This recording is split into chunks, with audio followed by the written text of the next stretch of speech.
Happy Friday, North Texas! I'm Scott. And I'm Alicia. Today is Friday, August 15th, and the Happy Friday North Texas podcast is back. Classes don't officially start until Monday, but campus is already buzzing with students in the residence halls and First Flight Week events happening. We're excited to return to the podcast mind so we can share the stories of our amazing Mean Green family. Let's dig into it. Scott, I heard that there's some changes to the show.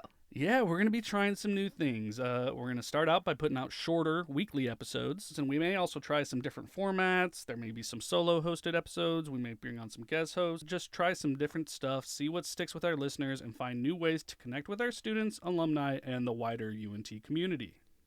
That's great to know. I'm just excited to have more Happy Fridays in my life. For sure.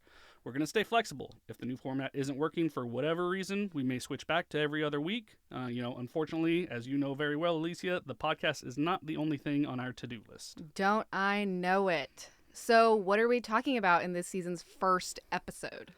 Over the summer, I got to interview Zach Orr, the defensive coordinator for the Baltimore Ravens. He's a former Mean Green football great. He made the Ravens as an undrafted rookie free agent, played for 3 years, and then after his breakout third year, discovered a congenital spinal condition that forced him to retire from playing. He went straight into coaching and has quickly proven himself as one of the best young coaches in the league. We talked about his transition from playing to coaching, how much he values his UNT education, and some of his favorite UNT memories. The Ravens are in town this weekend for a preseason game against the Cowboys, so I thought this interview would be the perfect way to kick off our season. First, I wanted to ask, did you always know that you wanted to get into coaching after playing, or is it something that just kind of naturally came up as the next step once that you came to that kind of crossroads? No, I knew I wanted to get into coaching after I got done playing. It was something I knew I always wanted to stay around the game, man. Like I really do love sports in general, but I really love football. And just the coaches I know that had an impact on my life. And I found out, I was like, man, you could do this for a living. And I knew I wanted to get into coaching. Now at this level, I can't lie to you. I never had dreams of coaching at this level. I had dreams of playing at this level, but coaching, I was like, man, let me play. I'll play 10 to 15 years, hopefully in the NFL, then, go back to Texas and coach some high school football. And my life would have been fulfilled, honestly. So, but now I'm blessed to be in the position that I'm in. I love it, man. I people think I'm crazy when I say this. It's getting closer. The more I'm getting into it, the more I'm like, man, it's starting to catch up with me playing. I always thought, man, nothing would be like playing, but coaching is getting close, man. So I'm enjoying, I'm loving it. But I always knew I wanted to coach. That's great. I wanted to ask real quick about the diagnosis that caused this career change for you. It seems like, obviously from an outsider's perspective, it seems like the kind of thing that like a lot of people might see as a bad thing that took something away from you. But from what I've read, what you wrote for the Players Tribune fairly quickly after that happened, it sounds like you recognized it as a good thing fairly quickly. Was that the case? And what was that process like for you to get to that conclusion? Yeah, I mean, it definitely, when I first got the diagnosis, it definitely hurt initially. It definitely hurt first finding that out, probably the first couple weeks, first couple months. But throughout that process, man, I had a great support system, from my family, close friends, from a lot of people, man, that I can't thank enough. Even here in Baltimore, a lot of people supported me, and it really just put things into perspective. Like I always said, my dream was to play in National Football League and prove myself as a player that I can play at this level and play at a high level. And I was blessed, and God gave me the opportunity to do that, and I did that. I accomplished that. And then right after I got the diagnosis, Steve Bisciotti, the owner of up here in Baltimore, called me, and they offered me to come back in a coaching position, and putting those things in perspective, like, man, I played National Football League. Now I get a chance to potentially coach in National Football League. How many people, given my circumstances, even though it's tough for me and it's a tough situation, how many people would love to be in my shoes? Like I'm gonna live a normal life. I'm gonna be healthy. I'm gonna be able to do everything I want to do. But so I look at it as a positive, man. Like I got to play at this level. Now I'm coaching at this level, and it's something that not many people can do. It's something that a lot of people want to do, but they just don't have the opportunities. And I was blessed to get the opportunity to do both. So I look at it as a positive, man. Yeah, that's great. You talked about that you always do. You wanted to get into coaching eventually, but never dreamt about getting to this level. Obviously, Mhm. you've kind of risen through the ranks pretty quickly, and a team like Baltimore has a reputation for defense, so there's a lot of high expectations there. Where do you get that confidence to kind of take on the next challenge as these opportunities come up for you?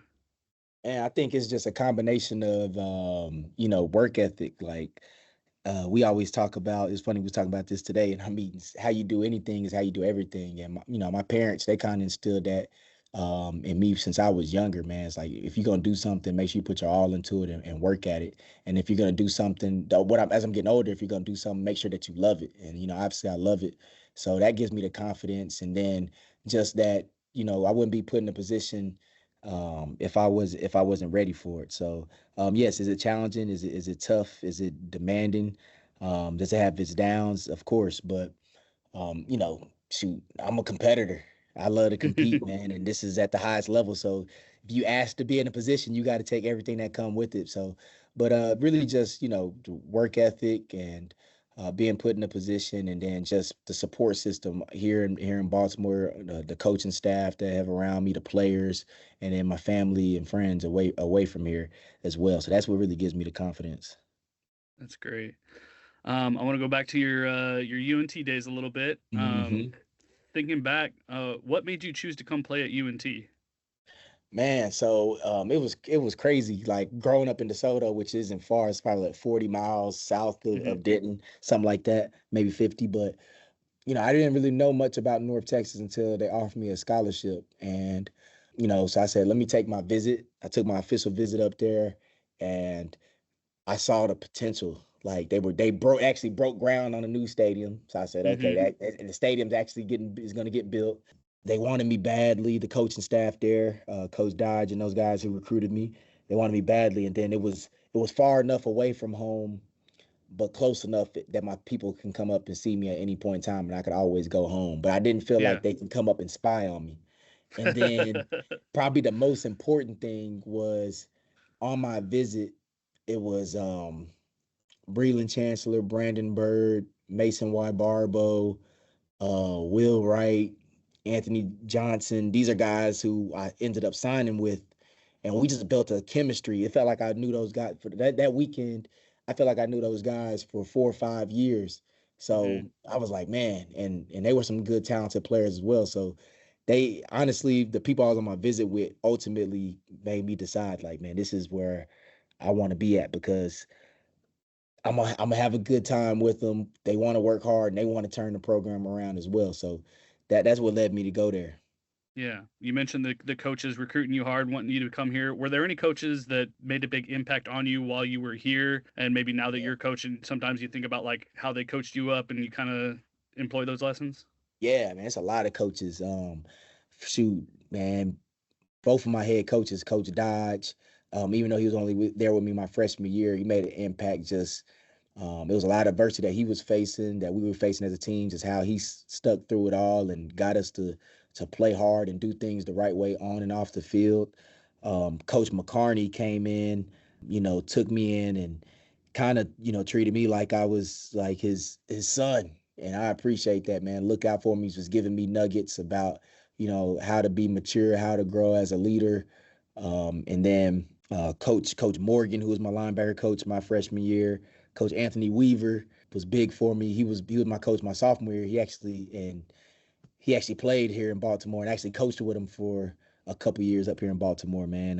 He Nice. kind of gave me that perspective of what the NFL is looking at the next level. So he gave me that wisdom my sophomore year, and then my defensive coordinator and my linebacker coach my last 2 years, man, John Scladany, he really took my football knowledge to another level. So I've had countless people, man, that had big impact on me. The coaches, and I tell people all the time, man, I played for a lot of coaches. I had three different coordinators, three different linebacker coaches in 4 years, and two different head coaches in 4 years. But I think all those guys were great coaches, and I learned a lot of things from them, from football and just in life. That's great, man. That's great recall. That's Yeah, nah, man. that's They, very they, they. good. I still talk to a lot of those guys. All those guys. I've been in contact Yeah, with those guys on a consistent basis. that's awesome. This next one is kind of a three-parter. I want to talk about what are some of your best memories from UNT, starting with on the field. What's your best Yeah. on-field memory at UNT? Man, my best on the field memory has to be my senior year when we beat Rice on Halloween night to become bowl eligible. And that was our motto the whole off season, the whole summer, and really since I got there. I can't remember when was the last time we had been to a bowl game before I got there, but it was some rough years, my first 3 years there. And all we talked about in the summer was hit six, hit six, hit six. Let's get to 6 wins. Let's get to 6 wins. And Rice, they had been the top of the division at the time. They were having a good year. We knew they were a good team. We're coming off a short week. We played them at home, national television on Fox Sports at home. It was Halloween night. We was wearing all black uniforms. It was just great to do that, man. It was great to get that win. It was some great performances in that game. One of my best friends, Antoine Jefferson, scored 2 touchdowns. I scored a touchdown. My other best friend scored a punt return touchdown. And I mean, when I say best friend, these dudes were in my wedding. So I'm not just saying like, oh, these guys are just some guys. And then we had an 8-play goal line stand. It was phenomenal. The atmosphere in the stadium, it was great, man. It was finally like we did it. We did it. Became bowl eligible. We go into a bowl game. All the hard work, and it was a lot of sweat shed. It was a lot of tears shed. It was a lot of blood shed throughout our first 3 years there. But our guys, man, we stuck together and we got it done. So that's my favorite on the field memory. Just that celebration after that game. Yeah, that's awesome. And then won that bowl game too, right? That bowl game was great too, and it was funny Yeah, because I, we I we I had we love that had you won the bowl game and like yeah. the clinching the bowl is what really stands out to you. That's Clinching the awesome. bowl was stood out, man. Just like, cause I'm not gonna lie to you. When we got to the bowl game, like I can say it's probably like hearing it's probably gonna be like, yeah, it's easy to say now. But honestly, we knew we were gonna win that bowl game Yeah, just because we was like we playing at home. Basically, we played in Dallas. It was like we're playing yeah. at It's the home, we're Cotton playing Bowl, in front of right? our fans. It's a home game here at the Cotton Bowl. Like we made a 20-minute drive and just was like, we're not losing to UNLV. Like they're not coming here Yeah, and beating us. It's just not gonna happen. So yeah, it was good. But the bowl game was fun as well. Don't get me wrong. that's awesome. Yeah. And then more fun memories, just kind of on campus in general, whether it's in the dining halls, residence halls, Yeah. classroom. What's your best on campus memory from UNT? Man, shoot, that's a lot, bro. I could go on and on about 2 hours. But I will say, man, probably my best memories was just when us and the guys, what we used to do in the summertime, because we were in summer school and we would work, we'd get up in the morning, like our coaches had us. We would get up at 5 o'clock and have summer workouts. And we would do that. Then they put us all in like 8 o'clock classes. We'll go to our 8 o'clock class. And then, man, after that, everybody would just we either come to me and my roommate's apartment or we'll go to somebody else's apartment. We just get on the grill and just hang out with each other, man. And that was real valuable. Like I tell people all the time, I wouldn't trade my college experience with anybody's, man. I had so much fun. I made so many friends and brothers and everything for life. Like most of the people, like I said, was in my wedding, was I went to college with, and we were close. We grew, man. We Yeah, we were there. We were there for 4 years together, and but those were the times, man. After the summer workouts and summer classes, just getting together, getting on the grill, just hanging out at the pool, man. It was fun. yeah, that's awesome. Any memories or places you love to hang out in like in the wider Denton area where y'all like to go and Um, Off campus or on campus? off campus? Off campus, shoot, we used to go to we used to go to the mall a lot. The Golden Yeah, Triangle. I don't even know if it's Golden still Triangle. around. I don't even know if Golden It Triangle is is. still around. It's still around. Yeah, it's still there. Golden Triangle. We used to go there. We used to like go there hanging out in the Denton area. And then, shoot, this might sound crazy, but CC's Pizza. Yeah. God, we probably we kept CC's Pizza in business in Denton. It was easy for us. We was there all the time. But I would say the Golden Triangle and CC's Pizza. Yeah, right there across from Golden Triangle. Nice. Right there across from it. Yep. So he's like, it's right there off 288. Yeah. And that's where we're going. That's awesome. Were there any classes or professors that made a big impact on you? Yeah, I would honestly, I would say exercise physiology. I'm not gonna lie to you. I was in college getting my degree. I was getting a kinesiology degree Yeah. because I was like, I want to get this, and it's something I'm somewhat interested in, and I want to get it so I can be a teacher and coach, right? Coach in Texas high school football. But I had an exercise physiology class, and basically that's growing up, it was that show. I actually saw that the guy passed away not too Oh, long ago, maybe the other day, the yeah. dude who did the sports science on ESPN. But I grew up Uh-huh. watching that show a lot. And that's what the exercise physiology class reminded me of. And honestly, what it did was it kind of gave me a new perspective about like really focusing on how the body works and taking care of your body and how, how your knee impacts how your knee tightness might impact your back. It was just crazy. It kind of opened my I don't know why I was so interested in that, but I was in exercise physiology, man, and a lot of stuff I learned in that class I still apply to myself today. Just making sure I'm Mm-hmm. taking care of myself in a physical healthy manner. But I would say that class, man, exercise physiology. Yeah. And then you talked about getting your degree and being interested in teaching and coaching Mhm. after college.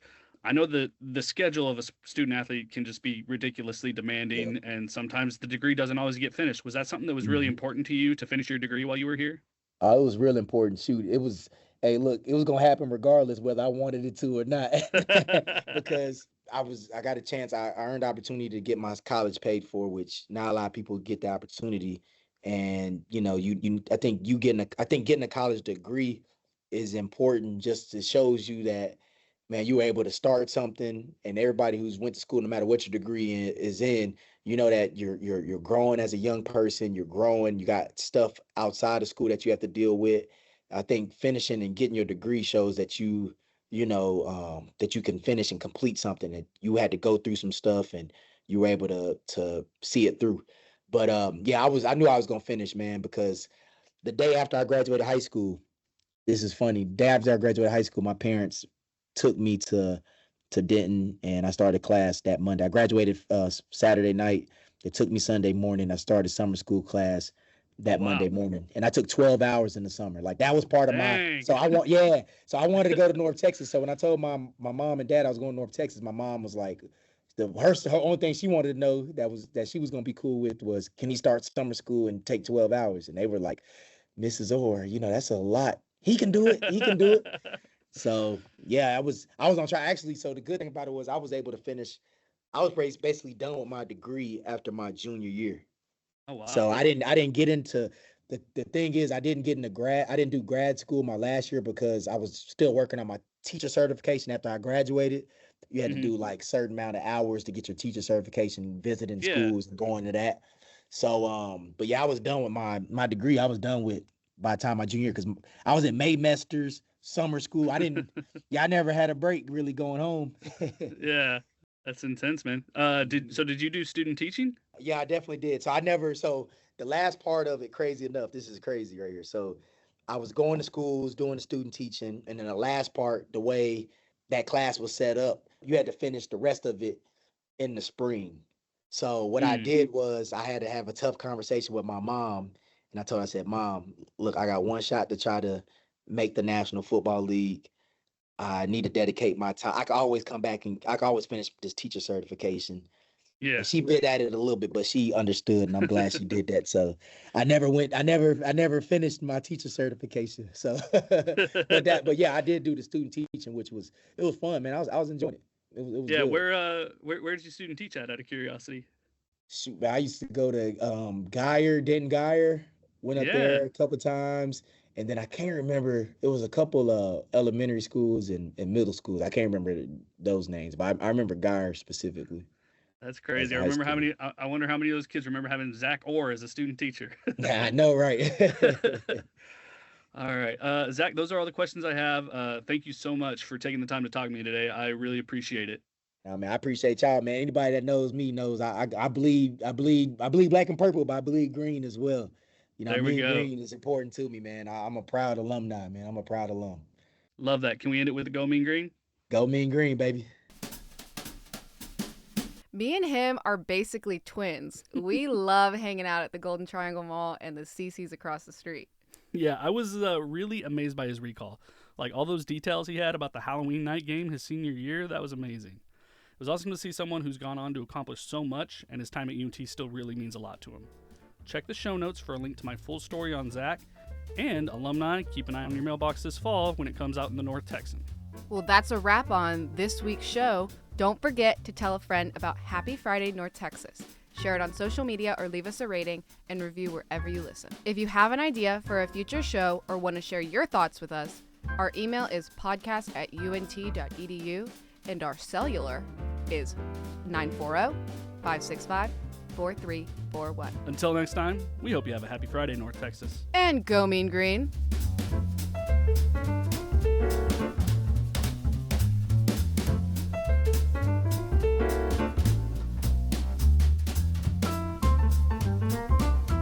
Happy Friday, North Texas is a production of the University of North Texas. Today's show is produced and edited by Scott Brown with original reporting by Scott Brown. For more information, visit unt.edu/podcast.